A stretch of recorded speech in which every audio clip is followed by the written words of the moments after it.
Asia cup కోసం ఇటీవల ప్రకటించిన భారత జట్టులో ఫామ్లో ఉన్న పలువురు ప్లేయర్స్కు ప్లేస్ దక్కకపోవడం చర్చనీయాంశంగా మారింది.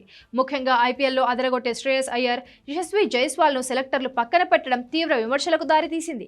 మాజీ ఆటగాళ్లు, అభిమానులు బీసీసీఐతో పాటు కోచ్ గంభీర్ పైన మండిపడ్డారు. ఇప్పట్లో ఈ విమర్శలు ఆగేలా కనిపించడం లేదు. తాజాగా మాజీ చీఫ్ సెలెక్టర్ కృష్ణమాచారి శ్రీకాంత్ తీవ్ర స్థాయిలో ఫైర్ అయ్యారు. ప్రపంచ కప్ను దృష్టిలో ఉంచుకునే జట్టును ఎంపిక చేసినట్లు వచ్చిన వార్తలపై స్పందించారు. ఈ జట్టుతో వరల్డ్ కప్ గెలవడం అసాధ్యమని శ్రీకాంత్ విమర్శించారు.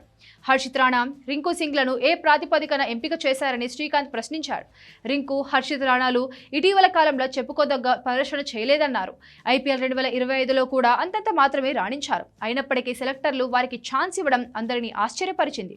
ఆసియా కప్ గెలవడానికి సెలెక్టర్లు ఎంపిక చేసిన జట్టు సరిపోవచ్చని, ఈ జట్టుతో టీ20 ప్రపంచ కప్ గెలవడం అవకాశం లేదన్నాడు.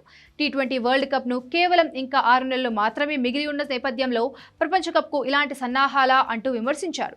సెలెక్టర్లు తీసుకున్న కొన్ని నిర్ణయాలు చాలా వింతగా అనిపించాయన్నాడు. తుది జట్టు ఎంపికపైన క్లారిటీ లేదంటూ శ్రీకాంత్ విమర్శలు గుప్పించారు.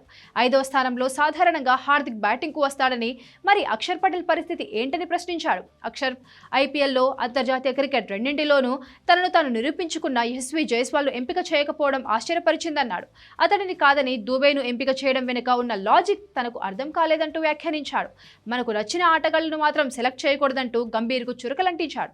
రింకు, హర్షిత్ రాణా ఇద్దరు గతంలోనూ గంభీర్ మెంటర్గా ఉన్న కోల్కతా జట్టుకు ఆడడంతోనే ఎంపికయ్యారని విమర్శలు వినిపిస్తున్నాయి.